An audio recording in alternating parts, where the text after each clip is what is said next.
we're going to lay onto the back. Let's do 3 red on the bottom spring, on the bottom rung, 3 red. And then we'll just touch on the, she'll fit well wherever, just a little bit elevated is fine. Just going to touch on the difference between the regular pelvic curl or bridging versus the glute bridge. So with the regular pelvic curl, obviously you start neutral and then you breathe out and you articulate up through the spine, keeping posterior pelvic tilt. And so that's more for spinal articulation. And you will feel it in your glutes and hamstrings. But if you really want to strengthen the glutes, you're better to keep the spine neutral and just lift into what they call a glute bridge and then hinge down. And it's interesting how many people, if they've done Pilates for a while or if they've had low back pain for a while, they kind of get to about here and then they want to round. So getting that sense of the sit bones spreading apart as they come down. So when you draw the tummy on and lift it, yeah, definitely try it out in your body. And then hinging down, and you'll feel it more. It strengthens the glutes more. So what's the difference in the, are you just contracting the glutes? Is it, well, one, you're articulating through your spine, yes. And you're remaining in a posterior pelvic tilt, and it's a different focus, yeah? You use your glutes and hamstrings to control the articulation through the spine. If you want to strengthen the glutes, that's not the best exercise to do. It's this one, where it's in your spine is neutral, and then you hinge down. Because if you think about how you use your glutes in everyday life, you don't walk around with a posterior pelvic tilt. You're in a neutral position. Do you know what I mean? Yes. Yeah. So it's, if they want to strengthen, if you think that someone needs strengthening in their glutes, just doing pelvic curls is not necessarily helping them the best way. Yeah, so that's your traditional pelvic curl. Go all the way back to neutral in between. Yeah. And then that's more and then you hinge at the hip as you come down. Is there anything I can do to clients? Because I have a few clients that they always get Cramp. Yes. Yeah, in their hamstring. Yes. Yeah, so they're not using their glutes enough. They're trying to use, so your hamstrings and your glute max are your hip extensors. And so if you're using one more than the other, then you're going to get the cramp. Yeah, so I just tell them you've got to squeeze your butt more, is how I would say it in plain English. Yeah, so, and they often find that helps. Sometimes stretching, yeah, and we are using those muscles. It is an exercise that targets those muscles. Sometimes giving them something to squeeze as well between the knees. So you're just trying to activate other muscles to take some of the load off the hamstring. So you see how you're articulating down? Yeah. And so try the flat back variation where you come up, and then as you come down, you're going to think of spreading the sit bones, stick your bum out more. Try and do the flat back coming down. Stick your bottom out more. So it's tricky for you because you haven't practiced it. So So think of your neutral spine with your spine. So you're going to lift up with a flat back, and then your tailbone's going to lead the way coming down. You're going to keep your lumbar lordosis the whole time. There you go. Oh, I feel so much on the hammies. Yeah. But after a few reps, you'll get a little bit of eccentric glute as well. They're working like a team. There you go. That's the one. It's surprising how many people can't do this. But I think it's great for... I'm feeling the quads as well. A little bit of quad? Yeah. Is that one? On the way down. Probably because I'm squeezing. No. Maybe like more the inner thighs and Inner thigh, yeah, maybe. Maybe you need more support if your quads are gripping a bit. A bit more spring on.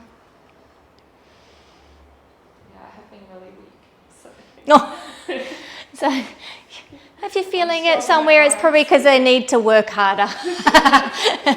No, and so then the progression is to do, yeah, it's looking better than the other day, definitely, Layla.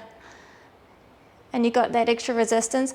This is similar to, at the gym, they sometimes do that one where you're resting up with your shoulders on the bench, and they put the barbell across here, and they lift up.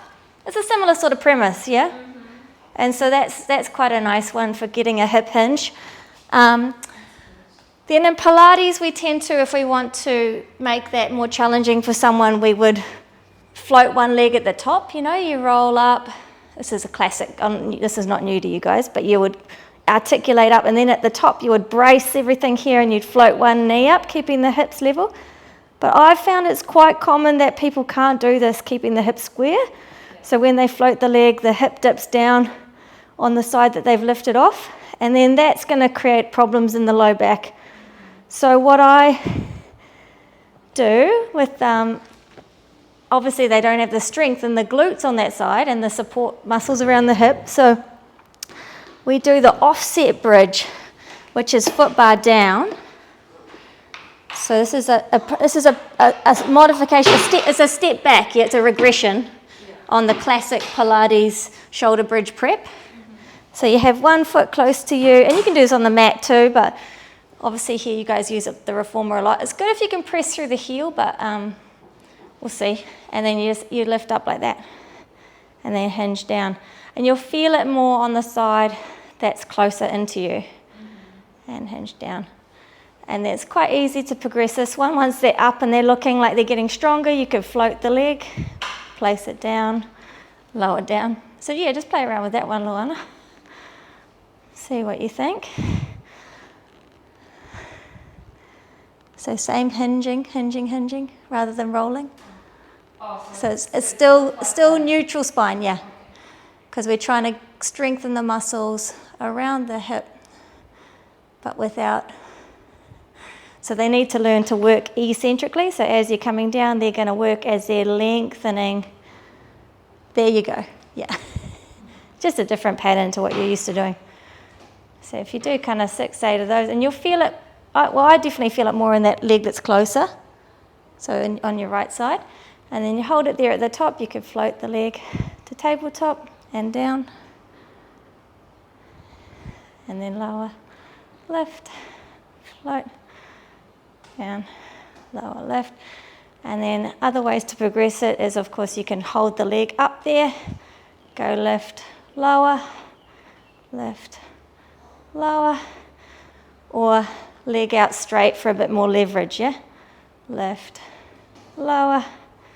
Can be a little bit hip flexory on the left side, this version. Yeah. But once you get a few of those going, it starts to highlight if there's a unevenness. Pressing through the heel, lifting up. Inhale, coming down. Pressing through the heel. So this is kind of like glute max strength, bit of posterior glute med. So it's like as you come down, Luana. Under the whole time. Like you do this with the pelvis. No. To keep it flat. No. Neutral spine. Find your neutral spine. No, that's tuck. Yeah. That's Keep neutral. Yeah, and then as you come down, you let your sit bones spread apart. Sit bones spread apart. Don't squeeze them together. Okay. Lift up from your glute and your hammy. Spread apart. You're still rolling through your spine. Flat back. Think about widening the pelvis What? as you go down. Yeah, it looks okay on the way up. It's on the way down. So take your sit bones, spread them apart. More. Put your bum down. Put your bum down. There. That you got to come back to this position each time. Lift, and then you hinge at the hips. Sit bones spread apart. There you go. Okay. Yeah, I keep contracting and doing. Yeah, so that's not very functional because then you're in a permanently shortened position when the muscle needs to be able to lengthen and contract. Lengthen. It's a relaxing. Yeah. It's not a relaxing. It's eccentric. So the muscle working as it's getting longer. Is it You can think, if thinking of relaxing helps you, you can do that, but it's eccentric control. Yeah. It's like if you're sitting back into a stool. Yeah. Yeah. You wouldn't fall back into the stool. There you go. Really important for people with low back pain though, right? Because they lose this control. Their back gets involved in all their bum work. and then the progression is to float the leg again, and then down, and then holding the leg up, lift and lower. So you can make it, as easy or as hard as it needs to be so that they're keeping level in their pelvis. That's obviously the aim, being able to maintain neutral pelvis and lumbar spine. That's my weaker side. You can see a little shake. Yeah. So those are those. And they're quite nice to do, when you're warming up, doing your pelvic curls, and then chuck a few of those in just to get the bum a bit stronger in a way that's functional. Then the other thing that we went over was the glute med tendinopathy is super common. So I took some screenshots from the slideshow because I just wanted to tell you some facts. So greater trochanteric pain, so that's pain over the high prevalence in postmenopausal women, most common lower limb tendinopathy that presents to a GP, moderate to high pain levels, sleep deprivation, reduced activity, levels of disability and quality of life are similar to end-stage OA. So it's very important that they get that dealt with ASAP. And then why is it happening? It's basically, so in postmenopause, when you go through menopause, you lose a bit of elasticity in all your tissues.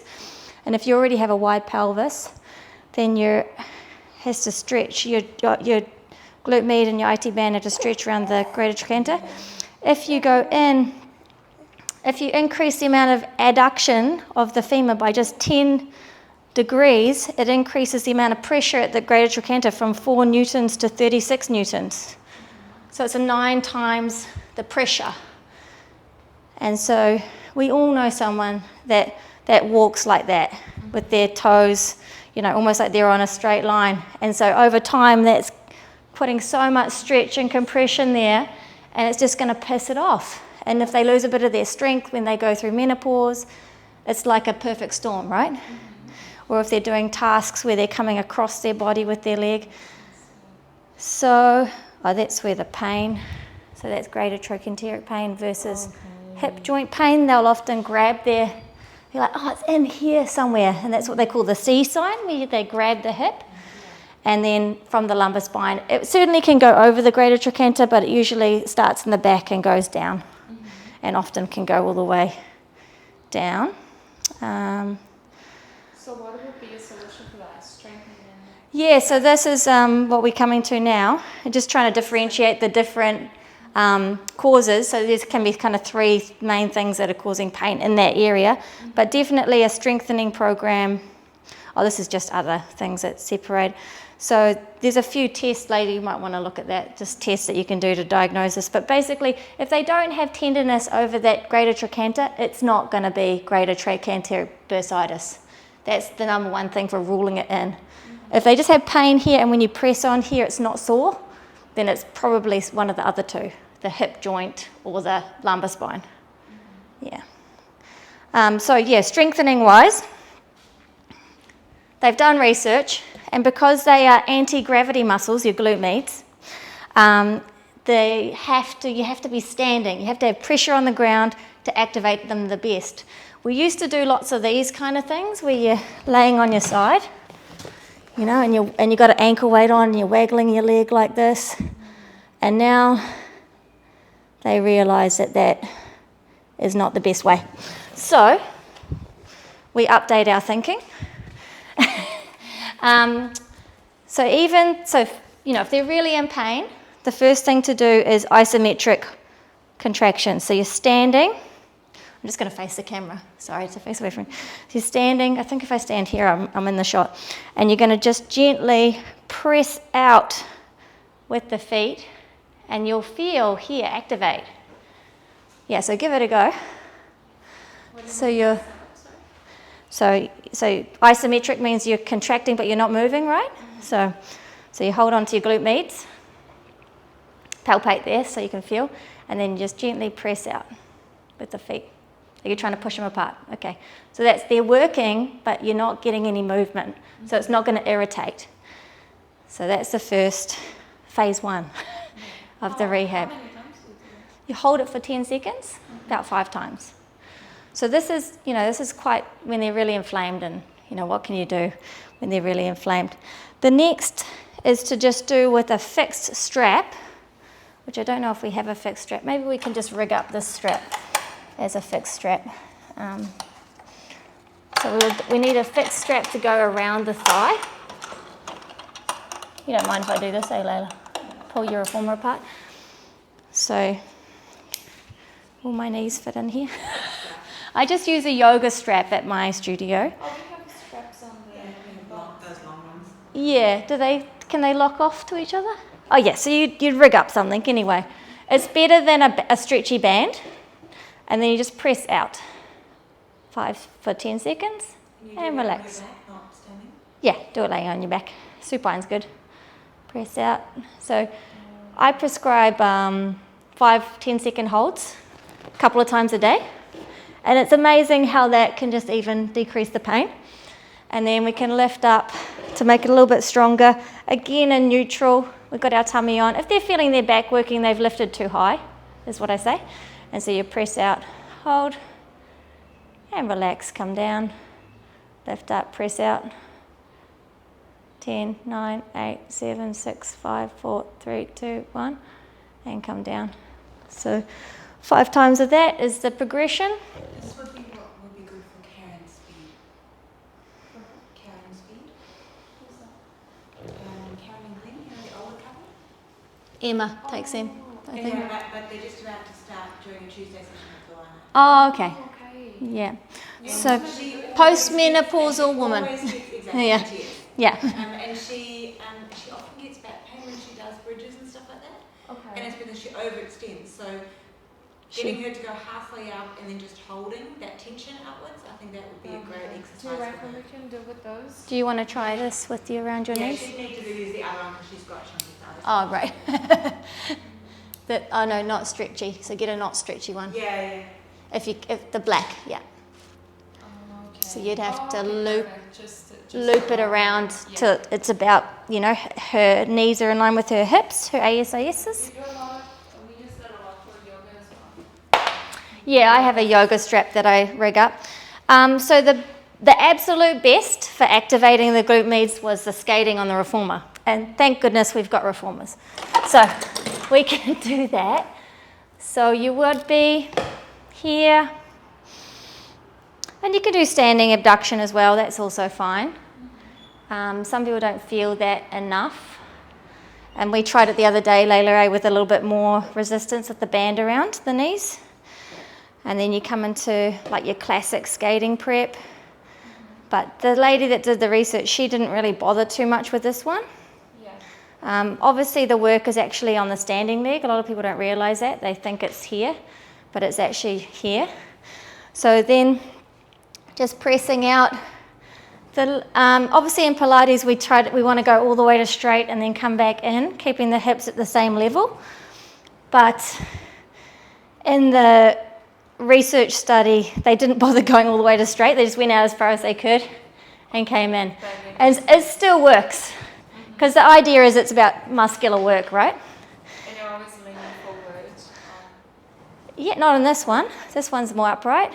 Yeah, but like. If you bend your knees, Yeah. you lean forward a just little bit. like a spot, yeah. Yeah, you find you can play around with your trunk position. It's different for different people, what helps them activate here. You don't want to have too much pressure on the toes, because then you'll get more quad. If you rock back into the heels more, you'll get more your glutes. Yeah, so skating prep. Now, some people don't feel comfortable being up on the reformer this high. I don't know if probably most of your clients do. Yeah, so I'll show you the step back anyway. If someone's elderly or they've got balance issues, you might want to do a variation of this. And then you can hold the outer range, hold it there and just pulse that. See, I'm a bit weaker here. Oh, your springs are so strong. Mine are way more stretched out. And then obviously, I'll show you the step back on we just use a slidey disc and a band. And so you pop the band around the ankle, and the one that goes on the disc goes around the foot, and you push out like that. Yeah. So that's good. And you can do a little version of the scooter here as well. That's also nice. And it's good to do both sides, obviously, just to get the symmetry. So this is what for my oldies that I'm worried they don't want to get up on the reformer, they're a bit afraid. I put them somewhere they can hold on to something and they just do this. Yeah. Question. Why would you say that could be like a good stretch or IT band? Don't stretch the IT band. It's usually too stretched if it's painful. Yeah. Oh, okay. Yeah, usually it's overstretched and inflamed. And you're better to just strengthen the glute medius, which tension the IT band. Just by strengthening, you're going to release that? Yeah, you can roll it out. Cupping is one of the easiest things to release. Cupping on Yeah. that is painful. So you can yeah. you can roll it, but often it's to do with that, that angle. So the IT band gets painful because it's stretching around that greater trochanter. Yeah. And people are like, oh, it's so sore, I need to stretch it. No, it's already fucking stretched. I see. You need to change how you're moving. That's so cool. You need to walk like you've got a couple of big testicles between your legs. Walk like a man to relieve your just big pendulous balls. And when you're walking upstairs, because people walk upstairs, women walk upstairs like this, right? Right in front. And this one goes right in front. And you can see how that's stretching around the corner. So when I say, imagine there's a line coming out from your pubic bone, and your left foot steps to the left of the line, your right foot steps to the right of the line. And even when you're going up steps. And the thing that aggravates it is, also aggravates is big steps, big strides. So they say, if you're in a hurry, scurry, little steps. Don't do those big steps, because it's the IT band flicks over that greater trochanter more. So you shorten up your stride lengths, have a wider stance, be a little bit aware of how you sit. Don't sit cross-legged, that's the fucking worst. So, I mean, you got to talk to them. Anything that's increasing adduction of the femur, no good for these conditions. So often, modifying. It's an issue with biomechanics as opposed to. Yeah, it's not too tight, but it'll feel too tight. I understand people go, oh, it's sore, it needs a stretch, it needs a massage, it needs this, it needs that. I get that a lot from massage, but Yeah. a lot of people come with the You can massage it, but it's going to be very short-lived unless they do the behavior modification stuff as well.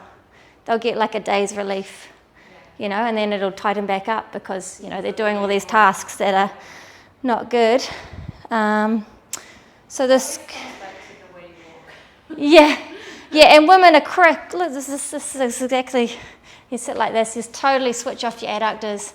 These get all tight, and we wonder why we end up with problems. So the outer range stuff is really challenging. I did that on a red, but you could totally do it on a blue for people, that when you're skating and working in the outer range. Usually use the red For the, on the second. put it on the, so if you're here, if you're going to do, quite a few reps and do that little bit, or maybe even the top rung, blue on the top would be nice. What's the difference? I still don't know the difference between the top, the middle, and the lower. It just puts a little bit more spring tension on. Okay. Yeah, so it just makes it a little bit heavier. Yeah, teeny bit heavier. It actually doesn't feel, it's not a huge difference. Yeah, because I was trying and I was like, I can't really feel the difference. It depends on the exercise. On arm work, you will really feel it. Right, You know, yeah. you feel the variations a lot more. Oh, so for example, like when I do arm work and they find the blue really hard. Really hard, yes. Then I can put the yellow on top. Ah, that's good. We did this Layla the other day. That was quite nice. Way to bring a bit more For people that are like doing this one, they can't feel it. They've got to feel it here. If they're not, we have to keep trying until they feel the right muscles working. Because if they're not used to engaging them, they might do a whole skating series and not. What would be your cue like for people to feel it? I say if you're not feeling it here in your side bum muscles, is what I call them. I say we've got to play around with the angle of your trunk. So if you're too far forward, you've got too much weight on your toes, you might be getting more quad. So you want to put more weight on So you might need to come back. It depends on so I'm naturally have an anterior pelvic tilt, so when I lean forward, it just brings me into a neutral. Okay. Yeah, but someone that's got a sway back, if they bend, they might not need to lean forward at all to be in neutral. They might be fine. Yeah, they might be fine here. That might give them the best feeling of activation. And I think you can kind of, get them to put their hands there, or they should start to feel fatigue. After 8 or so reps, there should be fatigue here. Otherwise, we're not getting that change in the strength. Do you teach the scooter much? Yes. So for those people that have weak glutes, the scooter with the flat back is preferable. Yeah. The round back, it's just not going to be getting much hip extension. Weak? Sorry, what did you say? They have the weakness in the glutes, Oh. or have any of those conditions around the hip with the tendinopathy. I can't get this box out, Layla.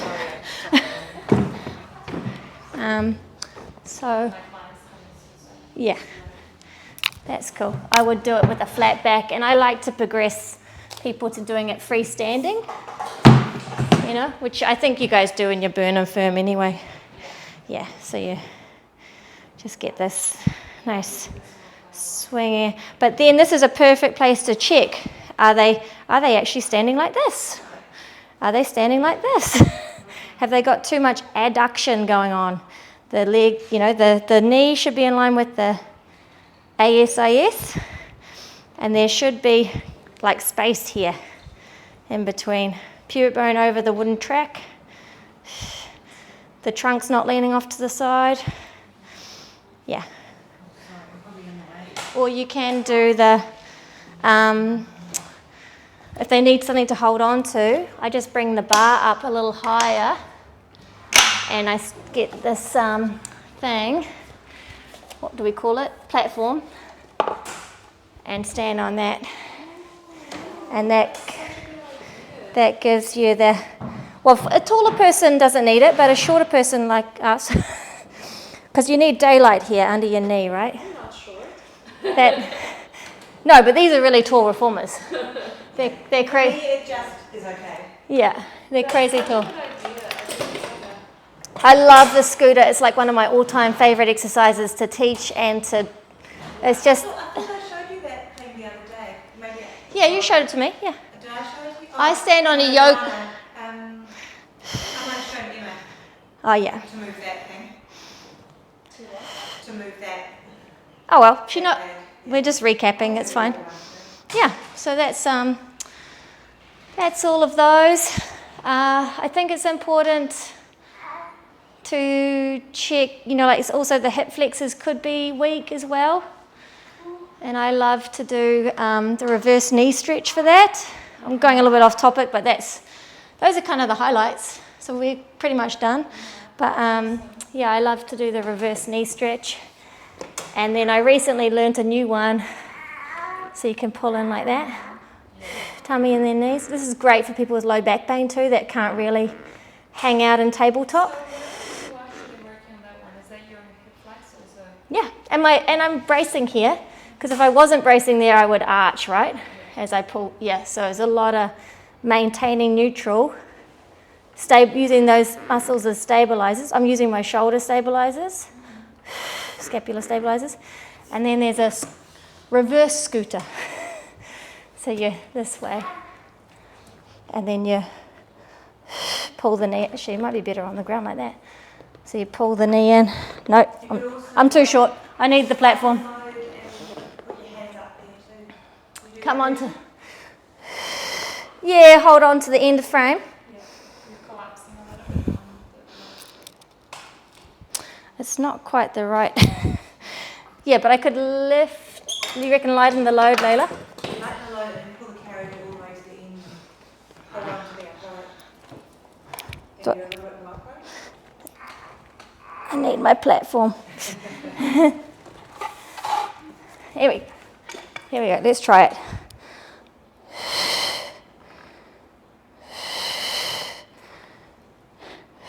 Oh yeah, that gets the Quite heavy, yeah. that gets the psoas going. That's all right. This is my weaker side, so that's probably why I'm struggling. That's a good one. Yeah. Oh, and the other one, sorry, that I failed to mention, but it does kind of recruit the anterior glute medius more than the posterior, so they don't prescribe it as much. And for a time there, they were like, oh, this is the best exercise ever. It's so good because you strengthen both sides at the same time. But you just pop it around the feet. They say feet is better than ankles. And you do 5 steps to the side. 4, 5, little softness in the knees and the hips. 1, 2, 3, 4, 5. You go back and forward 5 times. You start to feel it here, but yeah, it is a little bit more anterior fibers than the posterior. Whereas the skating's the best. The skating's the crown jewel. Oh, that was great. Thank Yeah. you. Sorry we were late. We did it.